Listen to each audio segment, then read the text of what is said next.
Hey everyone, welcome in for the 6th and final week of the Romancing the Stones Middle School Magic the Gathering League, live from Austin, Texas, and points beyond.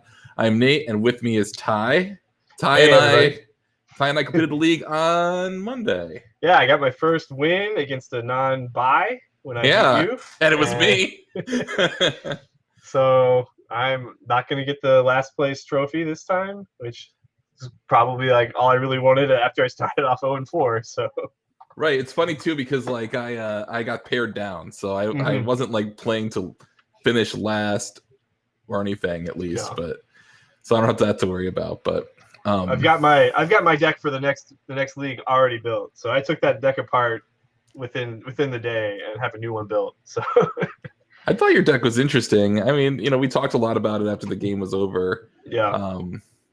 And I definitely learned a lot from building that deck and playing that deck. Should have built that a lot differently. I'm using that for building my next deck, even though they're completely different. I have some ideas, which maybe we'll cover later tonight when we got some time. Talk about how I felt the metagame kind of shakes out. All right, so we do have our. I think they're not both win-and-ins. I don't think, are they? I think they're just the top two matches. I should check. No, they are the win-and-ins. These are the win-and-ins. Okay. The top match was the Stasis guy got pared down, so we don't have to watch Stasis again. He's locked, and if he wins, he might knock the guy out and help another X and 2 get into the top 8. But these are both X. I think all the players tonight are X and 1, so they're all trying to get that spot in the top 8 locked up. And if they lose, they're going to have to hope they have good tiebreakers, which if they're like mine, they're not going to be very good. Wow.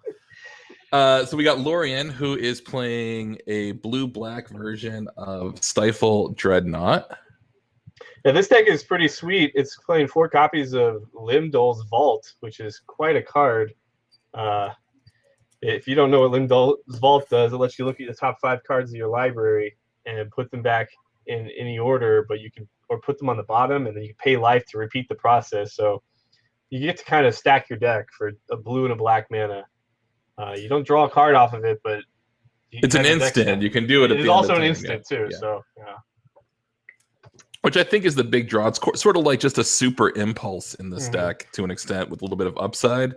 In that way, his mana base is pretty stable. He's got looks 1, 2, 3, 4. He's got 3 underground rivers plus the 4 deltas and the swamps. He's got 8 black land sources plus he's got a bunch of islands and then 4 lotus petals. So I don't think it'll be that hard for him to get blue black on turn 2. So thus making it pretty smart, or for him to be able to. The only other black card he has in the main deck is Duress. So he can afford to spend those petals on the black mana early and use the blue cards as he sees fit. And I think it's an interesting call to go with the black version instead of the mono blue or the white version. And I guess I've even seen a blue-red version. So maybe somebody's really going to try and play a blue-green version. That's the only one I haven't seen before, Stifle Naught. I don't know if green gets you anything, but it's out there. I guess you could Living Wish for the Dreadnought. Yeah. I realized I was looking at the deck and not at the match just started. Oh, look at that! All right, so looks like Lorian resolving a portent. It looks like he's going to shuffle, and I'm assuming this is his turn 1. So it looks like Steven won the die roll. Wooded Foothills Mountain Mog Fanatics. So we should talk about Steven's deck a little bit, which is a pretty standard for this format Sly deck. The threats are 4 of those Mog Fanatics, 4 Jackal Pups, 4 Grim Lavamancer, and 4 Ball Lightning. To go with that, he has 4 Lightning Bolt, 4 Incinerate, 4 Volcanic Hammer, a sorcery speed Incinerate, 4 Fire Blast, 4 Curse Scroll, 2 Sulfuric Vortex, 7 Fetch Lands, 3 Wastelands, and the rest is Mountain. So a very streamlined build of the slide. Yeah, I feel like this is kind of bordering on moving your slide deck, red deck wins into the territory of burn. When you start putting Ball Lightning in the main 4 of and Sulfuric Vortex in the main, and you cut cards like Firebolt and Seal of Fire that are more board control-y, only 3 copies of Wasteland. He's just trying to go to the face and win as fast as he can. So unfortunately for slide decks, this happens where opponent knows the coast is clear, is able to stifle the Dreadnought, and there's just not a way for Steven to beat this board in the game in the first game, other than Yeah, what he really needed to have was a pretty quick start with the ball lightning or two and some fire blasts to maybe take 12 for one turn and then try and get through. But he still would have to beat counter spells from the Stifle Naught player, and it doesn't look like he's got the kind of draw he needs here. You get 8 toughness is the question. In play, does not look like that's going to happen. So we have very quick game 1. So let's talk about Steven's sideboard. 3 I'm going to read it to you, and then you can tell me what you think. 3 Pyroblast, 2 Overload, which is a really cool card in this matchup. 2 Pyroclasm, 3 Price of Progress, 1 more Sulfuric Vortex, 1 Anarchy, 2 Tormod Script, 1 Curse Totem. Looks like he's got a 5-card package coming in. Yeah, I can't see bringing in any of the extra Sulfuric Vortex and any of the artifacts here. The Anarchy and the Pyroclasm obviously don't do anything, and I'm not sure why he has Price of Progress in his sideboard to begin with, given how poor non-basic lands seem to be in this format in general. But he gets 3 Pyroblasts, 2 Overloads. He's probably going to cut the Vortexes and probably the Volcanic Hammers to bring those in. That's kind of how I imagine I would do it if I was him. Yeah. Maybe you could cut Curse Scroll instead of a burn spell, since you're not expecting the game to go super long. Yeah, I think that's fair. It's these 4 Curse Scroll, 4 Grim Lavamancer are interesting choices, to have together. Granted, both these players are X1, and we just played 2 in the last round, but last place players. But yeah, it's a 5. Maybe just take out the Vortexes, put in the Overloads. That's -2/+2, and then you just pick 3 cards at random basically and put in the Pyroblasts. I'm trying to see 3 non-lightning bolt, non-fire blast cards. So. Yeah, right. And you want Jackal Pup for sure. You probably want Ball Lightning. I think you want Ball Lightning. Yeah. That's kind of like your, if he's tapped out. But boy, I think this is gonna. We might this might go really fast, and we might just be looking at our second match pretty soon because. Yeah, well, let's look at the sideboard for the Stifle Naught deck. See what they have. He's got 3 Chill and 3 Hydro Blast, so we can start there. No, that's not Chill. That's a null. Oh, that's a null. Oh, my bad. Yeah. Okay. Yeah. So we're not completely locked out. Okay. So it looks like he's got 3 Hydro Blast, 2 Ghastly Demise, a Rushing River, 3 Tormod's Crypts, 3 Engineered Plague, and 3 Annul. I like the Hydro Blast. I don't think you want Engineered Plague against a deck with so few creatures, but maybe he's brought it in before and doesn't know how many creatures are in the red deck in this version. And the Rushing River is also the card that could buy you some time against a Ball Lightning. Is Ghastly Demise, that's based on toughness, or is that based on power? It is toughness. Oh, that's really good against Ball Lightning. So yeah, I think I gotta actually look it up because I've played all these black removal spells, none of which are very good, but that's what you got, right? There's not toughness less than or equal to number of cards in your graveyard. Okay, so I think maybe I'd bring Ghastly Demise. I wouldn't want cards like the rest that he has in the main. It doesn't seem like attacking the red deck's hand is important enough. They're going to have plenty of gas, and if they don't have gas, you're going to win anyway. So I would cut the Duresses and maybe a Limdol's Vault for the Hydroblasts, 3 Hydroblasts and 2 Ghastly Demise. Yeah, I was actually just thinking, what would you take out? Like, it's one of these things where it's sort of like I'm just kind of tempted to take out the Limdol's Vaults because they're just kind of slow, and you want to be proactive. Duress is a good one though. Duress can take things like Overload. Like, you just might want to make sure the coast is clear because as long as the coast is clear, you can do whatever you want pretty much. Yeah, we'll see what he's got here. It looks like he just has it on turn 2 with the Dreadnought Stifle still on the draw, only facing a Mog Fanatic and a Volcanic Hammer that went to his face. I don't think. And he's got 4 Force of Will, so this is the moment of truth here. Yeah. To see if Steven's got Overload and whether or not that's going to. I haven't done a big deep dive on red cards that are actually like punishing for Dreadnought. I don't know if I know Threaten 3 mana, take the creature temporarily could be good, but even then it's only 12 damage, and in this case it might not have been enough. I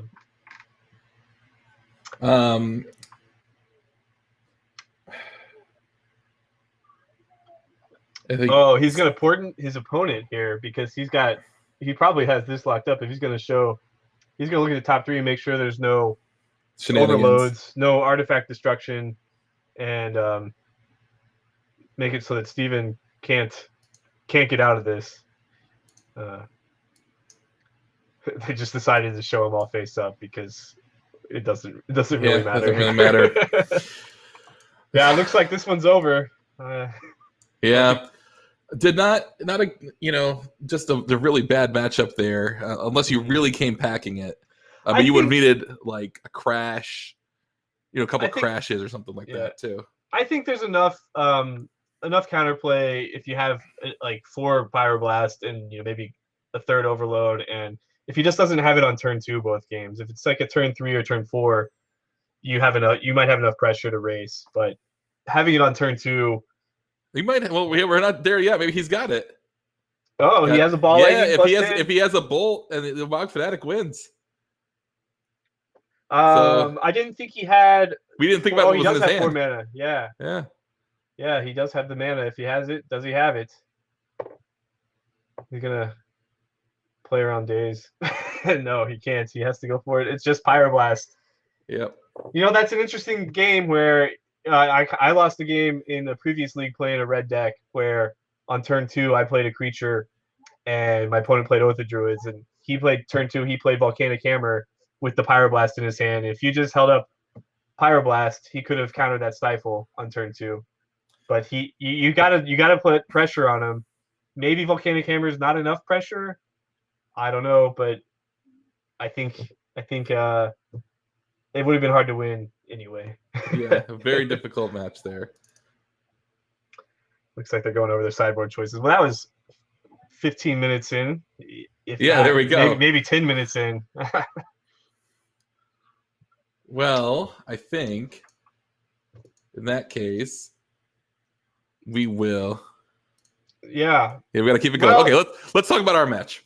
Well, so first I want to talk about the metagame, and I think this is a good showcase of it. Is that I think there's not a lot of decks like this Stifle Naught deck in the league, and I built my deck. I played Panda Burst Replenish as a type of combo deck that's good against other combo decks because I had 4 Force of Will, 4 Counterspell, and Intuition, Accumulate Knowledge to kind of go a long game against other combo decks.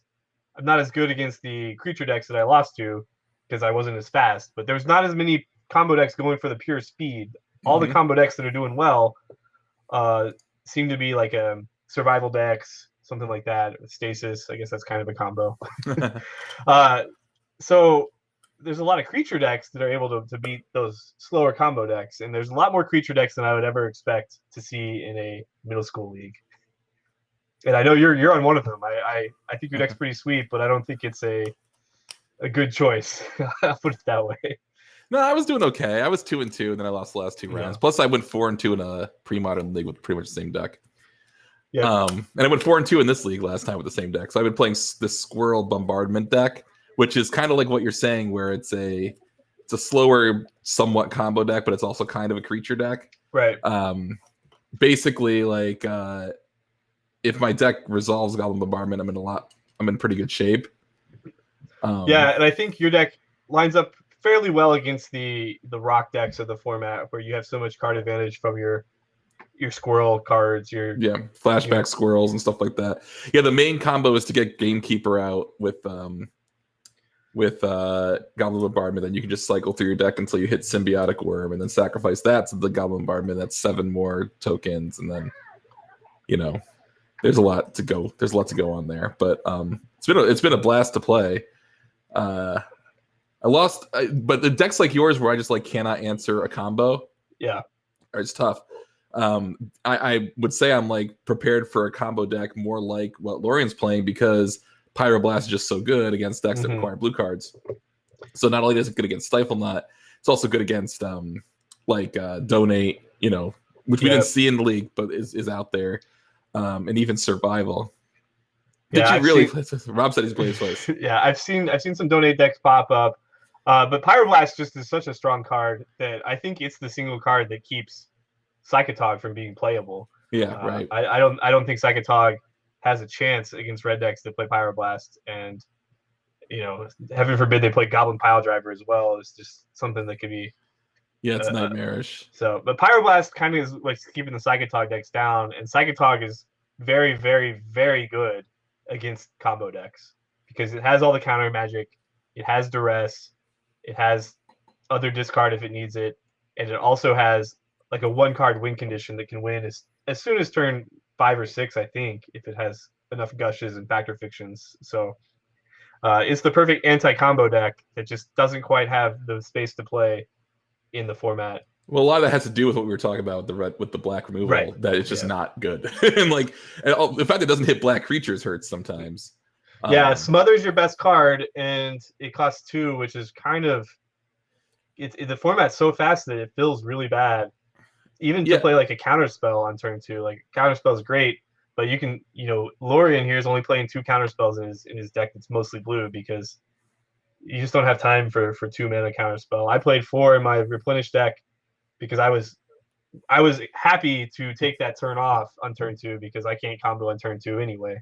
I'm looking for a turn 3, turn 4 at the earliest. Yeah, the card in my deck that I felt was really valuable that I couldn't quite figure out whether I wanted to go up to another one from 2 to 3 or something like that was Moment's Peace. A lot of decks, and especially like even Dreadnought decks, are as an example, and Survival win, or they're combo decks that win through creature combat. And something like Moment's Peace can just like really swing a match like that. And also, that kind of card also is pretty good against things like goblins or your various rock decks where the idea is to build a board for it. So anything that keeps me alive long enough to assemble Goblin Bombardment plus Gamekeeper, basically, is something that I want. If you had a good way to put them in your graveyard, which I guess the Gamekeeper does that, right? Yeah, Gamekeepers, yeah. And Oath decks are the other way that does it too. Yep. I don't think that's a true statement. I think Oath makes it a problem for Tog, but I think with Cunning Wish, it shouldn't be an issue for the Tog player to find a window or to corpse dance a Psychotog back after finding a way to put one in the yard. I think the issue is the Tog is just not good against the creature decks like it used to be, or the creature decks have much better answers to Psychotog and Pyroblast than when I started playing. I don't think Pyroblast was a extended legal card. So it would have been in 5th edition, so that would have been the last time it was legal. I don't know what that was legal with Odyssey in extended.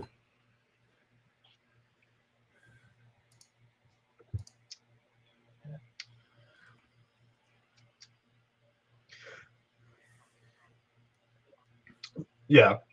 I think Oath and Tog are two different sides of a coin. Like you can pick to beat combo decks and play Tog. You can pick to beat creature decks and play Oath. And neither strategy I think is the best strategy in middle school. I think Oath as a card is probably too good at keeping some of these strategies out. But if we're all kind of like on this agreement to not play it or only playing them in our sideboards, then it's probably fine. Because that seems to be like every league, there's somebody just playing Oath just in their sideboard, and it's like, okay, that's a reasonable choice to play.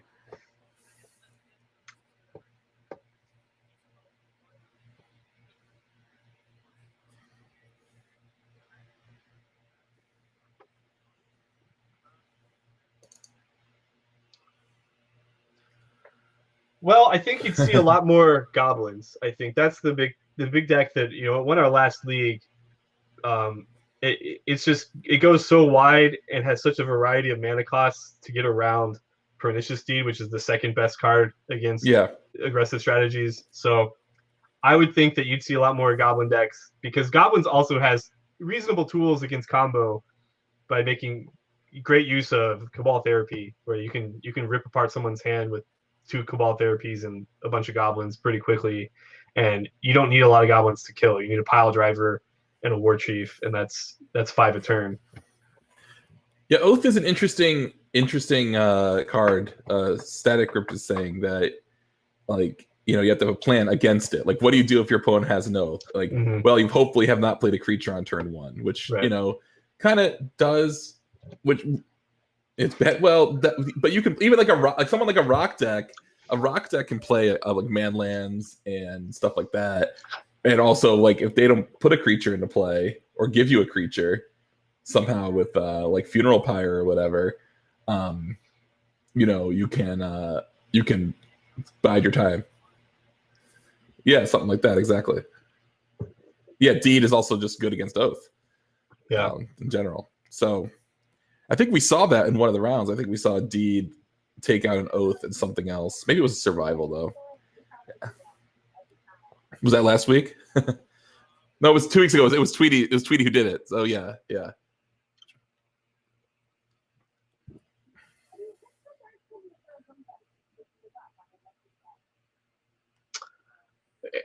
Andrew definitely was playing some Deeds in his Intuition deck, and then has Oath of Druids in his sideboard to bring in for his creature matchups. That reminds me of a great story that if you go back and look at, I think it's Pro Tour Houston in 2002, there's a great quote. It's either from that event coverage or from Justin Gary, who won the tournament with Oath. From his tournament report, there's a great story where he's playing against Eugene Harvey. And so he's playing Oath of Druids, and Eugene Harvey's playing the Rock. And the play, Justin Gary won the die roll, and he went turn 1, Treetop Village, go. And on Eugene Harvey's turn 1, he said it in the report, he literally was tanking for 3 minutes on what to play, whether to play a turn 1 Duress or a turn 1 Llanowar Elves or Birds of Paradise or whatever it was. And he went through like all of the possibilities, and he finally decides, I'm going to play the Birds of Paradise. Next turn I'll be able to play Duress plus Cabal Therapy or whatever. And that was the window that Justin needed, because he went turn 2 Oath of Druids and the game was over. So even on something like that, like you have to make the right decisions on turn 1 against an Oath of Druids deck or it's over. So it's a really tough card to deal with. That's wild. I think it's probably too good to have around, but you know what? We let people play with what they want to play in this format, and except for Dark Ritual. Yeah, I think the other way you can play a creature deck against Oath of Druids is to play Force of Will, Daze, Counterspell, some type of blue aggressive deck, whether that's Madness or something else. You know what else beats Oath really well that nobody plays is Opposition. Yep. Well, I mean, there's Oath targets to get around that. I learned of a card in my last league where what was this card? It's a dragon from Portal. Yeah, that one. Yeah, that one we'll get rid of. I don't know. To Thunder Dragon, absolutely. Thunder Dragon is from Starter. It's the only way it's legal, and it deals 3 damage to all creatures when it comes into play. And I was like, you know what? I can race a Necroma. Like maybe I can kill a Phantom Neshoba with my Flaring Pains that I had, but no, he just killed my board. The only Oath decks that I see that run anything other than Morphling and the 2 spikes are the Oath decks that run Oath in the sideboard. That's sort of their backup plan. Yeah. So against that, possibly. So if they can, Oath quickly, then your opposition plan might be sketchy. But I think Opposition is probably underplayed, and I think it's really good against Oath, and it's good against a lot of things. I mean, it would stop, a 12-12 from ever killing you. Yeah. It's very difficult to play, though. I would say, and you need probably 2 guys cradles. It takes a lot of time to play those games, and there's a lot of opportunity to mess them up. And also, I think the mana just isn't quite there for those enemy colors, where you might not have that double blue on turn 2 or on turn 3 or 4 like you really need it, and that might be the turn that kills you. So if you take a look at some of our lists in our previous thing, Travis made top 8 with an Opposition Elves list, and he figured Elves was good. Elves has the easiest ability to make other colored mana.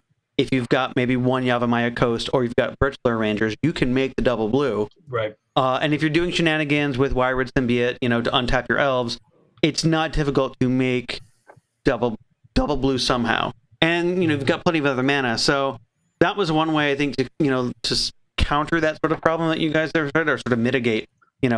2 blue in a creature deck is difficult sometimes. The other option I've been thinking about for opposition, because it's a card that I like. It's one of those cards that when I open it in a cube draft, I always take it. But I've been thinking about trying to put it in a Rebel deck, because Rebels, you get better mana. You have extra dual lands. Sure. Rebels kind of gives you enough of a swarm to make it happen. It's not quite as explosive, but it has that utility factor that might be enough to. Well, and in those colors, you can also play Meddling Mage if you really want to like fight custom combo decks. So you get tools in blue-white. I mean, you're right. It's not as explosive, so I don't know if that's good enough. You're gonna have to find some ways to kind of beat some of these combo decks, because if your turn 4 opposition doesn't immediately like give you that advantage, then probably should be doing something else, right? Yes. Yeah, I think people have sort of overcorrected to the very fast combo decks that did well in the early leagues, like the Hermit Druid deck, which was, really kind of rampant. Plus, Stifle Naught, which we see a lot of, and I think these other decks then can wriggle in a little bit. If I thought the Panda Burst deck was good, Ty. I think it's a really good deck. I think I kind of just like we talked about, I was playing Accumulated Knowledge, trying to win a combo and control matchups, and just didn't get to play against him.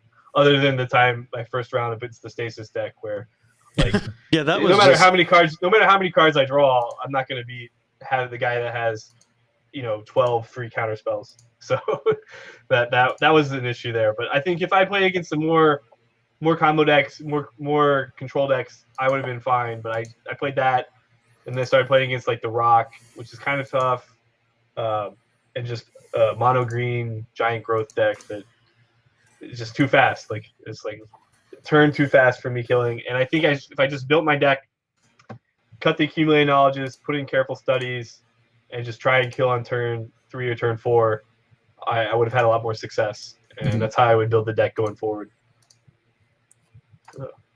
Just opening the decks for the next match. Oh yeah, this might be hopefully it's a better matchup.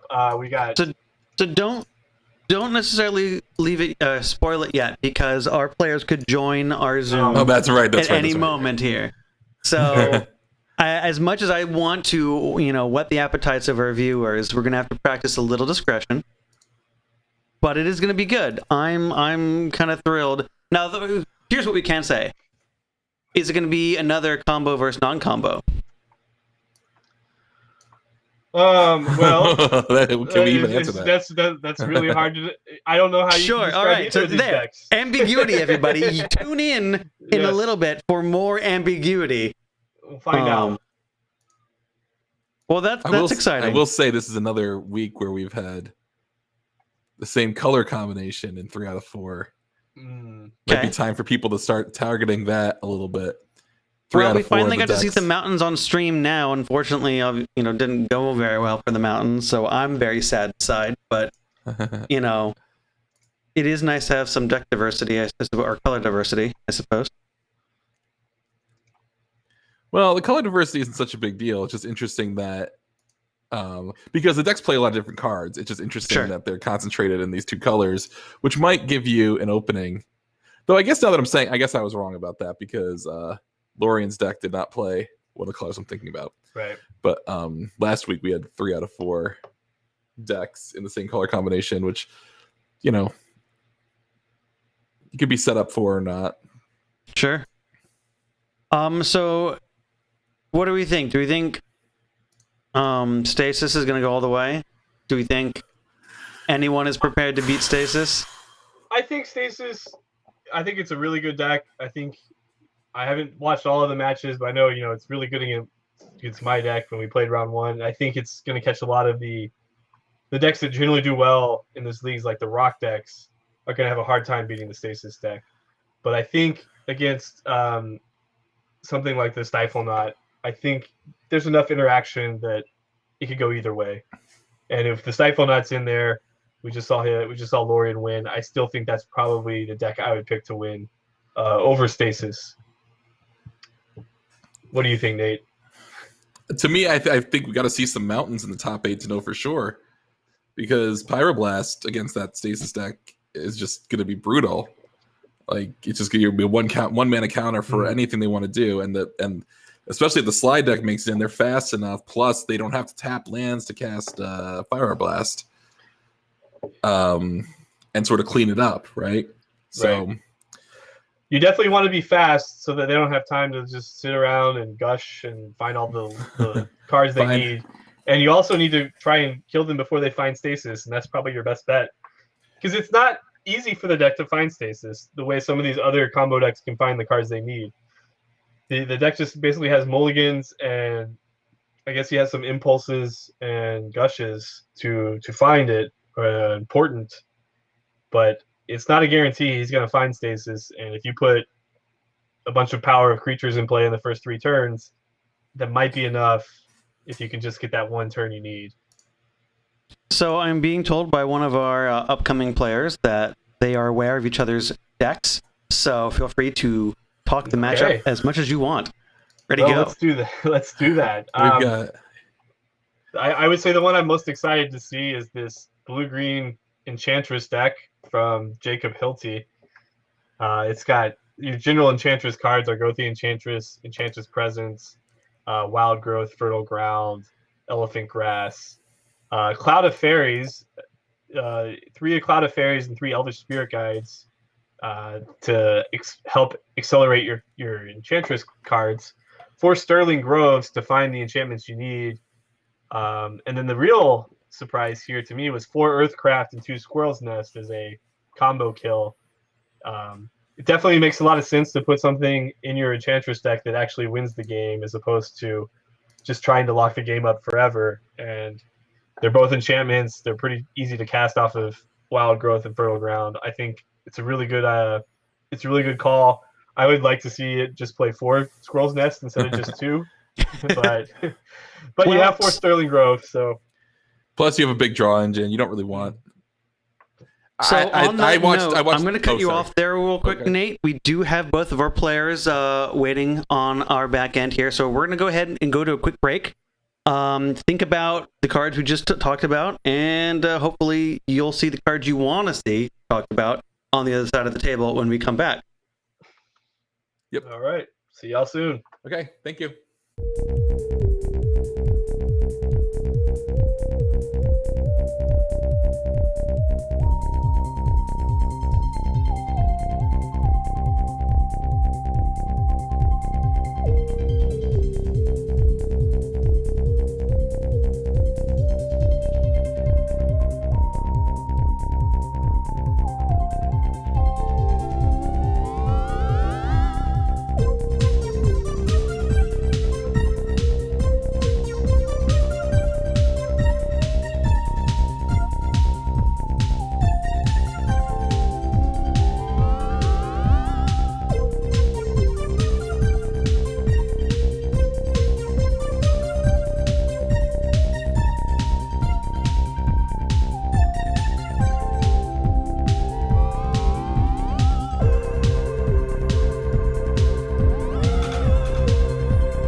All right, we're back with our second round of the night, so we'll have a nice tight stream for y'all. Again, I'm Nate. This is Ty. I'm here for the middle school dance party. Middle school dance party. Do you have a middle school dance memory that you want to share? Oh, boy. You know what's weird? I can only remember like the first middle school dance I went to in 6th grade. I can't remember the any 7th or 8th grade stuff. Yeah. I only have one vivid memory. That was, sitting along the wall with all my friends during the 8th grade dance, not dancing at all until they played Tub Thumping by Chumbawamba. And so we were out there getting knocked down and getting back up again. So that was the one song we danced to. Now, how old are you? When were you in middle school? That was 8th grade. That was 1998. So yeah. That was right when the song was at its peak popularity. So I guess you're only about a year younger than me then, because I think I was 1998. I would have been 15, so I would have just started. So I was 15, so I was 83. But okay, so me too. October, 83. Yeah, June 83. All right, so that's our middle school dance story. That's about enough of that, though. Let's talk about these decks. We talked about before the break the Enchantress deck that Jake Hilty's playing. What's David Lance playing? He is playing the Survival Combo Deck Full English Breakfast, which has multiple combos in it, so we should probably look up his deck. Yes. This is a deck I love. It's one of my favorite decks I've ever seen. I remember reading the original tournament report. I think it was Paul Barclay on Dojo back in 1998, probably, when he won a PTQ with this and talking about all the complex rules interactions. And the key card for all these rules interactions is Volrath Shapeshifter, which copies the top card of your graveyard if it's a creature only. Otherwise, it's just a 0/1. So, but that copy effect is a continuous effect. So some things happen faster than you can respond to when you discard cards into your graveyard. And that's what's going to be key for these combos. Well, what happens is it becomes the copy in a way that you cannot respond to, right? So if you discard a card like Phage the Untouchable. Phage Untouchable. It is just a Phage, and there's no Pyroblast to get in response or anything like that, or killing it in response anyway. It just becomes a Phage. Same thing with something like Iridescent Angel, which has protection from all colors, or Chroma, which is a great amount of protection ability as well. Cephalid Inkshrouder. But really, what you want to do is we talked about Phage, and obviously, if you make Volrath Shapeshifter a Phage, attack over everything and connect with your opponent, you will win. But the sort of middle school alteration to the deck, the Full English Breakfast deck as it was known, is the addition of the Phyrexian Devourer Triskelion combo.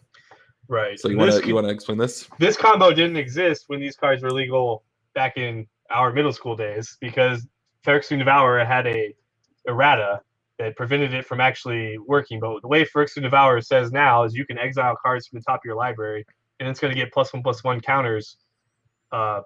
Is it for each card you exile, or it's for equal to the converted mana cost for the mana cost of the exiled card? But you have to sacrifice it whenever it gets 7 counters. And back in the day, it just would not let you get more than 7 counters on it. But now it's a trigger. So in response to that trigger, you keep putting more counters on it by exiling more cards from the top of your library.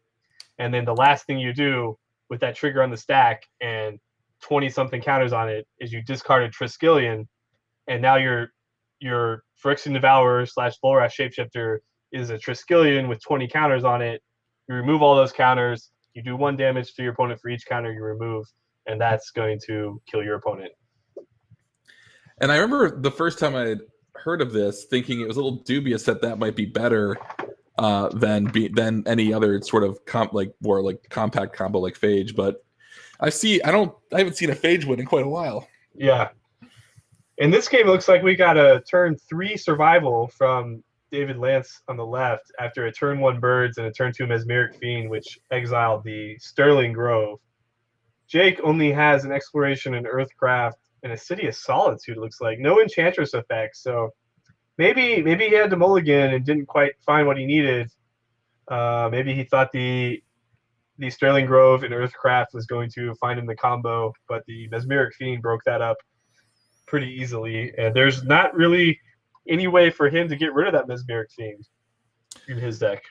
No, and so basically what happens here is if David has the shapeshifter and really a land, it can be lights out. Not necessarily next turn.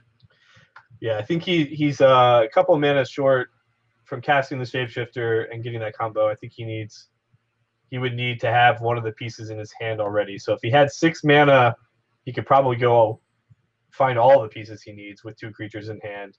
But with only 3 mana in play, it looks like he missed his land drop. He's probably not going to kill next turn. He could play a shapeshifter or tutor up a shapeshifter and then kill him the following turn.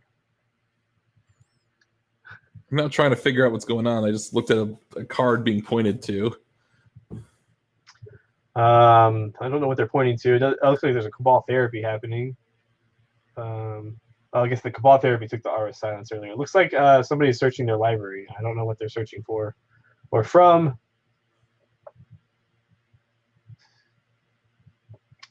Couldn't say, actually. Is Sterling Grove, did he find one? No. Oh, they're fixing the sideboard. That's fine. It's good. It's good to keep the game. You know, I was wondering because I didn't think he had the.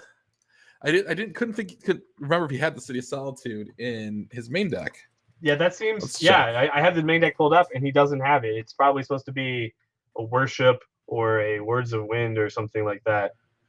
So I don't know if that's the card that they're resolving or something else. Yes. Yep. Yes. Nobody's trying to cheat, and if you are, I mean, we'll probably just let you do it because no one's really trying to stop you or police you. But there's nothing. You're not playing for anything, so yeah. Don't cheat. It's not cool. The Enchantress deck on the right. We mentioned this before the break, but we should probably go over it again. You know, it's got the 8 Enchantress cards, 4 Argothian Enchantress, 4 Enchantresses present. So every time you play an enchantment, you draw a card. And then it has the Earthcraft Squirrel's Nest kill that he's trying to set up here with his Sterling Grove and the Earthcraft already in play. It's going to be interesting. Looks like the David has discarded some type of creature to his survival to search. Yeah, let's see what that is. I'm trying to figure that out myself. Is that the Hypnox that's in the deck? Is that a black card? It looks black or green. Is it a Wall of Blossoms? That's the other guess. Genesis? It's not Genesis. Not Genesis. It could be a Genesis that's altered. He discarded a card. He's going to go find probably a shapeshifter, I imagine, here and cast it. I think it's got. Oh no, he found an Necroma. So that means he's probably trying to set up a hasty shapeshifter kill the following turn. So he'll discard the Necroma at the end of turn, find the shapeshifter, then he'll cast the shapeshifter, which will be a copy of a Necroma once it resolves. He'll have a 6/6 haste, and then he can do the combo from there. No, he's just going to cast it this turn. Interesting. Well, he knows there's no way for Jake to remove this shapeshifter. Right. There is one card he has in the deck that can answer. That's right. He has that one way. If he wants to do it, though, I don't think he cares. He has a Seal of Removal, which just returns it to his hand. The other card that he has that he probably wants is Worship. Like, if he can get a Worship, that stops the Devourer Triskelion combo if he has the Squirrel's Nest, but it does not stop the Phage combo, I don't believe. Even if you take that damage, Worship only prevents the damage if you're already at 1 life. So you would still take that damage from Phage and lose the game from the trigger. I don't know if it works. If you're at 1 life and Phage hits you and you have a Worship and a creature, do you live or do you die? You live because it's prevented. It's just if you're at 1 life, the damage would be prevented, I believe. Damage would be prevented. Yeah, you would probably live. So that's what you got to do. That's the tech against Phage. You get yourself down to 1, get a Worship into play and a creature. Well, you know what's great against that though? On this piece, he's got he's gonna get his Sterling Grove back off this diabolic intent, which sacrifice a creature to Demonic Tutor for 1 and a black, and it looks like Jake is conceding the game here. So whatever he was getting was probably enough to win. I imagine he was just tutoring. Yeah, this is.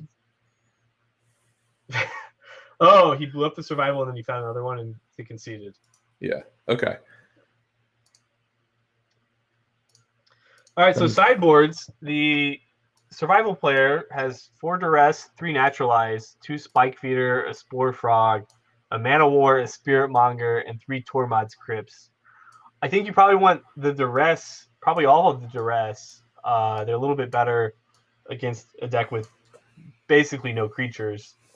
I don't know if you want naturalize. It can break up the squirrel's nest combo, but I think if they're playing around it, it's going to be hard. You'll just have to hold up 2 mana, and if they have a second creature with Earthcraft, they can still combo you. I don't think it does enough. Plus the fact that there's a Sterling Groves in the other deck that can protect your enchantments. See, I don't know. That's a philosophical question, because to me, if your opponent is playing a 2-card combo that wins the game, you board in things that remove the combo. Right, but if they have any other creature in play, they can just make an infinite amount of 1/1s in response to your disenchant on the squirrel's nest. But they're probably not going to do it on the same turn. Yeah. So like if you're going to blow up the Earthcraft the previous turn and say, all right, they play turn 2 Earthcraft, I'll naturalize it, make them find another one. But the thing is well, I know this. I don't know if he knows this, but there's 4 Earthcrafts. There's only 2 squirrels' nests. So they know what's in each other's decks. They were saying. Okay. So I mean, but even a Cloud of Fairies or even an Elvish Spirit Guide in play, if they tap that squirrel's nest for a token and you try and kill the squirrel's nest in response, they can just combo again in response to the naturalize. I don't know if I think it's enough. I think you're a faster combo because you have the mana acceleration and the survivals. I think I would just try and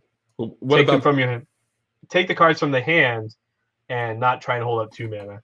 The question is he taking anything out though? And he wants more relevant cards in. Like he doesn't need Withered Wretch. He doesn't really probably. Right. I mean, he doesn't need with Withered Wretch. He doesn't need Uktabi Orangutan. He does want his Monk Realist. Yeah.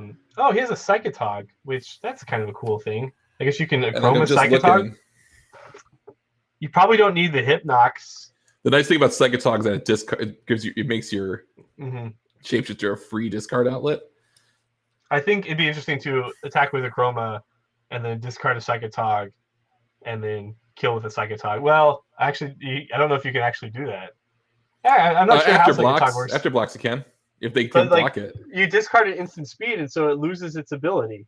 As soon as you discard your first card, it's going to lose this discard ability. No, because that's kind of how the deck works. Actually, what you might do, like Cephalid Inkshrouder in this deck is really good because when you... The Inkshrouder makes sense. The Psychotog, I'm skeptical of now. I'll have to think more about that. Yeah, I'm not sure what the rationale for Psychotog. It doesn't put counters on itself or anything like that. Maybe it's something you just cast. Maybe it's part of the Genesis Squee. Find a Psychotog that's lethal as a separate. It's a lethal threat that doesn't need Shapeshifter. It doesn't. And also the exile effect on your Psychotog lets you control your graveyard order. Somewhat. Yes, another thing that Psychotog does that I have the Enchantress sideboard. He has. Let me see what he has up. He's got City of Solitude, which we saw here. Probably not supposed to be in his main deck. 2 more Seal of Cleansing, 2 Ground Seal, another Elephant Grass, another Aura of Silence, 2 Replenish, a Thran Foundry, and 2 of the Karmic Justice, which was one of the cards I had to look up. Yeah. Do you know what Karmic Justice does? I do. I have to acknowledge the chat because I can see the chat, and Andrew's gonna pop a vein here. Thank you, Matt. Yes, Tog is to fix the graveyard. We figured it out. We got there. So do you know the card Karmic Justice? Yes. Whenever an opponent destroys is it a land you control or is it any permanent? I think it's a non-land permanent you control. They have to sacrifice a permanent for each non-land permanent they destroy of yours. It's really good against Pernicious Deed. If they're blowing up all your enchantresses and all your enchantments, they're going to have to sacrifice. Non-creature permanent is what it is. Non-creature permanent. Fair. So we have a turn 2 Enchantress off of a wild growth and a turn 2 Mesmeric Fiend, which is going to take the second Enchantress effect, leaving just a Aura of Silence and 2 lands. But with Argothian in play, he's in business. He can start drawing cards for every enchantment he plays. He's going to probably fetch 2 What an planes. interesting. Yeah, I was gonna say like the leaving the Aura of Silence there. It's gonna make your survival harder to cast, and then just kill it. Yeah, I think you still have to take the second effect, Enchantress effect. If you don't have a turn 2 survival here, you're not winning anytime soon, and you don't want to let him start drawing 2 cards per enchantment. Because he'll draw the 1 from the Enchantress presence, and then he'll start drawing 2 for everyone.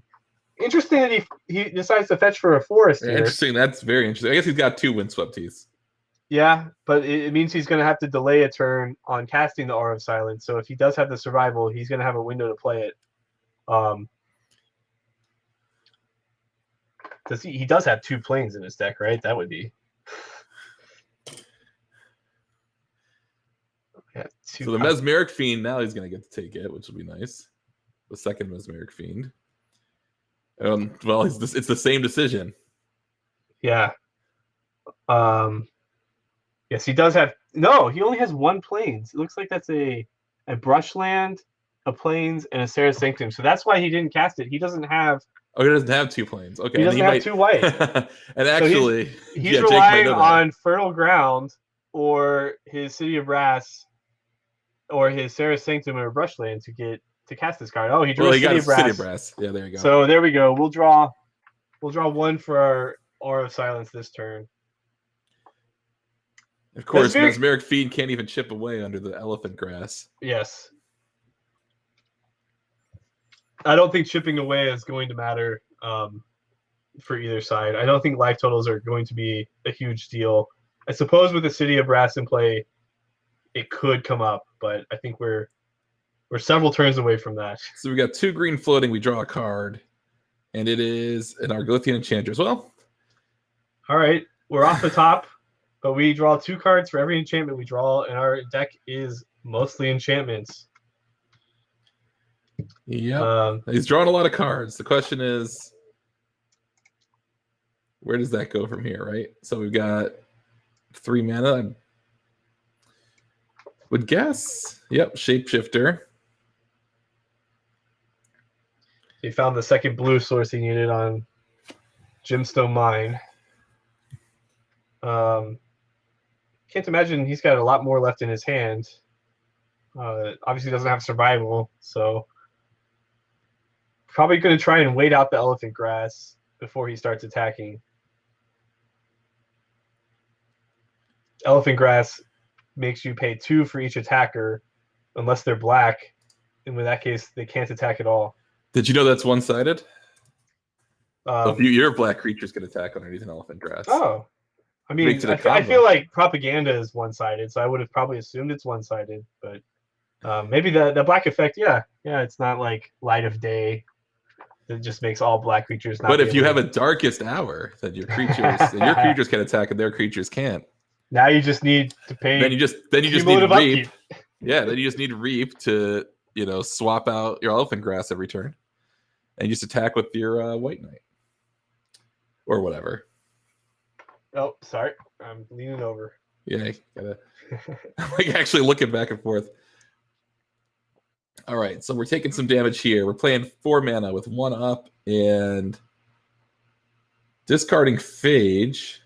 Oh, did we block? It looks like we blocked with an Argothian Enchantress here. Interesting decision to block on the attack. So we paid 2 to attack with the Shapeshifter. And Shapeshifter does have the ability to let you discard a card for 2 mana. And Jake made the right call. He decided to throw an Argothian Enchantress in front of the Shapeshifter. And if he hadn't, he would have lost because David had the Phage in his hand ready to discard and immediately become a Phage. So now he's got to beat a Phage on the other side of the board. Which Elephant Grass just Elephant Grass does stop it. So we're good for a few more turns. That was pretty tricky, but I guess that's the only way he could have lost at that point. So maybe he played around it, and he has a backup Argothian in hand to redeploy. Naturalize. Am I missing something? Why is he tapping 4? I don't. Does he not know what Aura of Silence? Is he confused by the Aura of Silence? But that also does the shapeshifter stops being a creature, right? Once he casts that naturalize. Yep. We can't attack. Yeah, he had to attack. And he's going to pay 2 to attack, and then he realized he can't. Okay, I see what happened here. He realized that it's just a 0/1 shapeshifter, right? Sterling Grove, draw 2.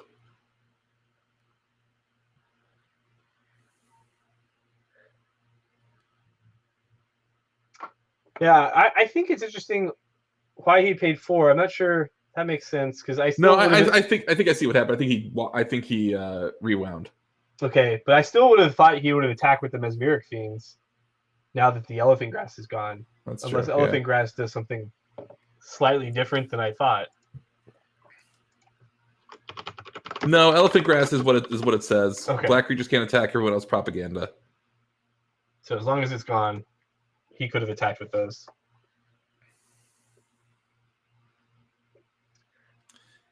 No, now I'm kind of. Now it doesn't make any sense because the naturalize would make him so he doesn't have to pay 2 to attack. So now I'm even more confused. Yeah, I don't know why 4 was tapped and why the Mesmeric Fiends didn't attack. It does make sense that the Volra Shapeshifter did not attack. Meanwhile, Jake has drawn his. Here's a cloud of fairies. 6th Enchantress effect. 2 of them removed from his Mesmeric Fiend, but he still has 4 others that he had. One of them he chump blocked with. He's just all the Enchantress. What do you think this last card is? Squirrel Nest? If it's a Squirrel Nest, the game's over, right? No, there's still no Earthcraft, but that's right. Okay. He can find that with the Sterling Grove whenever he wants. And with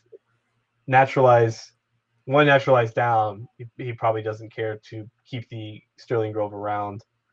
Another Elephant Grass.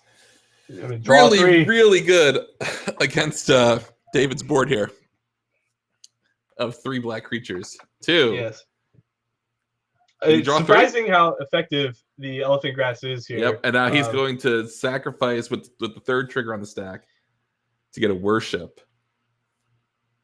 So this is good. Yeah, worship with Argothian Enchantress. That pretty much locks it up, especially with the Phage already been used. So he has to find the Psychotog now to somehow find a way to get his Shapeshifter back into Phage mode, because Phyrexian Devour Triskelion is not going to get it done against Enchantress because Enchantress has Shroud. Exiling an Elvish Spirit Guide to draw 3 more off of Wild Growth. No, he's drawing 3, Tweety. He drew 3. He drew 2 cards in Sterling Grove, drew the Worship. Then he drew 3 cards when he cast the Worship. Then he drew 3 cards when he cast the Wild Growth. Okay, so back to David here. Worship's hard to beat. He's going to have to find his Monk Realist. He really just needs to find a survival. No, he's going to just say, I'm not winning this match. Okay. Or this game, and going to send us to game 3 where he will be on the play, which I think might be a smart thing there. I think that the idea that he's going to assemble that win is pretty low. He's up a game. Might as well. I think it's a good call. It saves him time. Like, he has to find saves him brain. He has to find a survival like that turn immediately, probably, because the next turn Jake's going to have infinite squirrels within the next 2 turns. And if you don't have the survival to find the Monk Realist and then also find the other 3 cards you need to win the game, it's going to be tough. So I think it makes sense to concede there, go to the next game where you're going to be on the play. Hopefully you have a Birds of Paradise or Llanowar Elves, and hopefully you have a survival before the Aura of Silence comes down. As long as you have the survival out, it doesn't really matter what types of combos the Enchantress deck prevents at you, because you can find the answer you need, whether that's Monk Realist or Phage to beat Worship, or just killing them with Triskelion Devourer before they can play any of the ways that they're going to stop you. I do wonder, we saw Naturalize. We didn't see any duress, but we did see he was keeping in the Mesmeric Fiends, which makes sense, and I assume he still has the Cabal Therapy. So maybe he's just bringing Naturalize. There's not a lot of cards you want to cut from your deck as the survival player. You could probably cut Hypnox.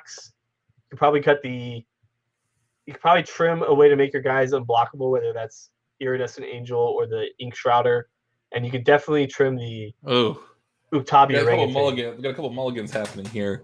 I feel like a mulligan heavily favors Jake. Yes, because both mulliganing, having a turn 2 Argothian Enchantress really just undoes a mulligan. Not just that, but like Jake's deck is all 4-ofs. Yes. And David's deck is all 1-ofs. So yes. You know what? I'm gonna run to the restroom real quick while they mulligan. So I'm gonna leave this to you, Nate. Yep. So we're going to mulligan here. And it looks like obviously it's still David's option. Let's see if he keeps his hand. Oh, wait, I can actually peek in and... Nope, he's not doing it. All right. Let's see. What's some questions from the chat?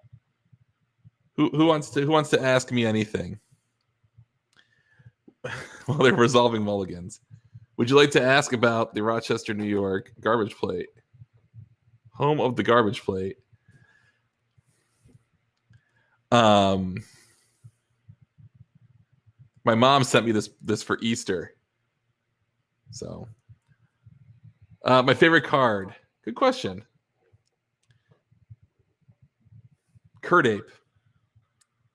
Probably Kurt Ape. It's up with the card that has the most resonance. We've got David counting out his hand here. Bottom's 2 cards. All right, I'm back. Looks like Jake is mulligan to 6. Jake is mulligan to 6, and David is mulligan to 5. Yes. Well, maybe David's aggressively mulliganing for an explosive start. He's got the turn 1 birds. Turn 1 birds is good. This looks like a turn 2. Mesmeric Fiend, not a survival. Mesmeric Fiend's really good. It's going to buy him the time he needs. And it looks like Jake didn't have an Enchantress effect. So he kept a hand with 2 ramp enchantments, a Cloud of Fairies, and an Earthcraft. I'm going to imagine David's taking the Earthcraft here because... You got to take the card that kills you. I just don't think there's so much mana. The rest of the hand is just mana. Yeah. There's no draw effect. Yeah. Yeah. He may have to cycle his Cloud of Fairies to find some action. The often forgotten other mode of Cloud of Fairies that has cycling for some reason. This card's not good enough as it already is. Taking 3 here, or taking 1 here. Sorry, adding 3. We're gonna go with the Cloud of Fairies. Untap 2 lands. Interesting choice. Probably going to take another 1. I guess he's going to take 1 either way. Well, he can fertile easily. He can cast that fertile ground. Yeah, but he's going to take 1 either way from Mana Burn or City of Brass on that fertile ground. So, we got a fertile ground. See, this line doesn't make a ton of sense to me. I think you were right to just cycle the cloud. You've got the Sarah's Sanctum. You've got a ton of extra mana. If you wanted a creature in play, I think maybe that's fine, but I wouldn't play the extra enchantment. I would hold that for when I drew an Enchantress effect. So it's either cycle the creature or play the creature. Playing the creature means you're trying to attack with it, and I don't think that's going to win. So I would cycle it and try and find it. You think this face down card is worship? That would make sense. Well, that would make sense. If that's a worship, then that's and that gives him the mana he needs to play it. We have a Cabal Therapy here. We're going to find out what it is soon. Let's see if David can come up with the call. Oh, I'm going to come in here.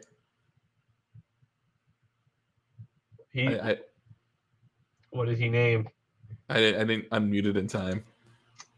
Oh, he has an Earthcraft. So this lets him do something pretty sweet. Which is yep. The Mesmeric Fiend and flashback naming Earthcraft and get both copies. Both the copy that's already exiled from the Fiend, because it will go back to the hand before the Cabal Therapy resolves. Let's see if he's going to do that. Come on, David. This is like the most fun you can have with the Mesmeric Fiend. Second. Land of War Elves. He's going to play second mana. He's going to sacrifice that. Oh, I don't think he knows. I don't think he knows Rookie move. No, I'm just kidding. It's a tricky interaction. It's not intuitive. Those nightmare creatures have those triggers. Now the fertile ground play seems even weirder. Yes. I would Well, have just. Well, I guess it saves taking 2. It does give him an Earthcraft with a basic that has taps for 3, so it gives him a lot of mana if he were to draw. I don't know what he could draw though. That's the thing. He needs like a stroke of genius or something, like some of the old Enchantress decks played. Tapping 3. Elder Spirit Guide. Yes. Okay. No. All right. We're gonna start Let's attacking. do it. We're doing it to it. And Survival of the fittest. well, Slightly better play than the Elder Spirit Guide, unfortunately. so David looks like 2 cards in hand. I don't think one of them is a creature. We'll find out. Oh, he's got a creature. He's going to discard his last card. It looks like It's a phage. It was a phage. I'm assuming he's going to go find a Volrath Shapeshifter here. Yeah. I guess he could find the Squee here, discard the Squee for a Shapeshifter, tapping the Birds of Paradise, and then the next turn he'll have the Squee in hand to go off with his Shapeshifter. Yeah. So, I think it's an interesting how much complexity you want to deal with here is really what it comes to. Oh, he's going your line. Yeah. He's going for a Squee. This is the play that gives you the most options, and because maybe you need a Monk Realist faster than you think. Well, yeah, it gives you that option, but also just gives you that extra creature in hand that you need. So once you have the Shapeshifter, you still need a creature in hand to survival because you have to cast the one from your hand. I believe both Lorian and Tweety are invested in Jake winning this match and are not. Ooh, I don't think it's going to go that way. We're only attacking for 3 a turn. It looks like we keep drawing land. Got a 3rd Earthcraft. There you go. Okay. Now there you go, right? We might have a chance. Monk Realist. I just get the Monk Realist. Just get it. You're getting Squee anyway, right? You're getting Squee back anyway. So you cast the Monk Realist, you blow up the Earthcraft. No, well, unless he can he win with Squee and another creature? I don't think he. I don't think he can because it's going to take 3 mana to cast the Shapeshifter. I think you need 6 mana or 7 mana to win on the turn because you have to discard the Chroma, attack, discard, phage, and he doesn't have the Chroma in his hand already. So you'd have to discard the Squee to find a Chroma, discard the Chroma. There is no Great Whale, no untapper. Sorry to answer your question in the chat. There is no, and he doesn't have the other one either, Pendrel Drake. I've seen the list play various different untapped lands, and it doesn't look like he has any of those in his 75. Okay, so we're gonna play our Shapeshifter. I don't know about that. Well, I guess he wins because he can't. It's not like the Enchantress deck wins. Yeah, he's just hoping that he doesn't draw a Squirrel's Nest. Because Squirrel's Nest will give him infinite. It's not going to give him It's not going to give him blockers for the Chroma though. So well, with the Phage with the Volrath in play, yeah, he can just. I imagine he's going to go get Devour combo. The Devour combo. Oh, looks like Jake just drew a land. Is that what happened? Oh, is it the end of his turn? Yeah, I don't think you would be searching main phase here for anything. No, he must because he hasn't untapped any of his lands from casting the Earth. Oh yeah, he hasn't untapped the attackers either. There is not an Anger either. Yeah, the only haste source is the Achroma. So he's got a Chroma and Phage and Iridescent Angel. Hypnox, Anger wouldn't give haste anyway because there's no mountain. Yeah. Yeah. Okay. The original deck played Flowstone Hellion to give haste, and Phyrexian Dreadnought as the kill. You would pump your Dreadnought with the Hellion to +8, -8, and then discard the Dreadnought before the Hellion ability is resolved, and then trample over. Quite a lot, quite cooler, I think, than just finding a Phage and killing. It's kind of like seeing the legacy decks that play Cephalid Breakfast, where they mill themselves and they just dread return fast as Oracle instead of like dread returning something cool that like has to like work to win the game. You just find a card that says you win the game. It's not as cool in my opinion. Yeah, but you do get to play Cephalid Breakfast, which you used to, which is unusual. So we got a reflecting pool. Everything's unlocked. Discarding Squee. What are we going for here? Maybe a Mesmeric Fiend just to clear the path? Yeah, what is the other card in his hand there? He's got the Triskelion. He's got the Triskelion, so he's got. I mean, on his left, he's got a card that he searched for last turn. I can't see what it is. Oh, is that a land? Oh, no, he just discarded whatever it was. It looks like it's the Devourer. And now he's gonna Devour and Triskelion, and that's gonna win the game. And Full English Breakfast moves on to the top 8. I believe. I don't know how the breakers work. That's Stu's department. Do this. I do know that Tweety lost to Jacob, and so was rooting for him to win. And that was a match where he said, he had just beat an Enchantress player the round before. So Tweety playing the Rock as he has been for every league since the first one. I think the Rock is probably pretty good against the Enchantress deck, and Tweety got unlucky. But you got to win him when you got him. You can't let your opponents. You can't put it in their hands. You gotta take advantage of your opportunities. So, well, all in all, I think really nice Swiss rounds we had in the league. If you were here watching, thank you for tuning in every week. I'm gonna try and bring up the standings and see who is locked, because like we said, the Dustin on Stasis we know is in. Lorian on the blue-black Stifle Naught is in. And here we have David on the Full English Breakfast is in. So those are the 3 we know.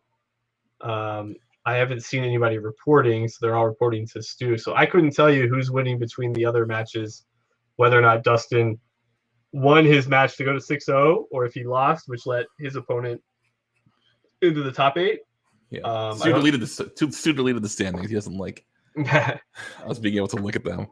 Well, it's not the standing. The standings don't really help. I just need to know the results of the matches. So yeah, we get a scene where the breakers were though, which is what I was thinking. So two. The breakers, those are going to change. There's enough. It's a small enough tournament. You play enough different people. Yep. Well, I think we're going to roll into another. There's not another match, Hayden. We had a very fast early match, so we're going to roll into another middle school league, which I'm really looking forward to playing another deck. As much as I love throwing squirrels at face, I'm going to take a break. Yeah, I said earlier, I built my next deck for the next league immediately after we played our match on Monday. So I've been goldfishing it already. I've made several changes. I've got sideboard plans kind of lined up. I'm ready for the next middle school league, and hopefully this will be the last one we have to do virtually, and then we can get together in person sometime later in the year and play some real middle school or some real vintage or old school or whatever. All the things. Anything, play, right? anything. Well, I think that about does it for us here. Rob, you're all good? Rob is our producer tonight. I produced the first 2 weeks. Rob produced the last 2 weeks. All right. Well, thanks a lot, everyone. Have a good night. We'll be back next week with the conclusion to the top 4. All right. Have a good night. Thanks, Ty. Thank you.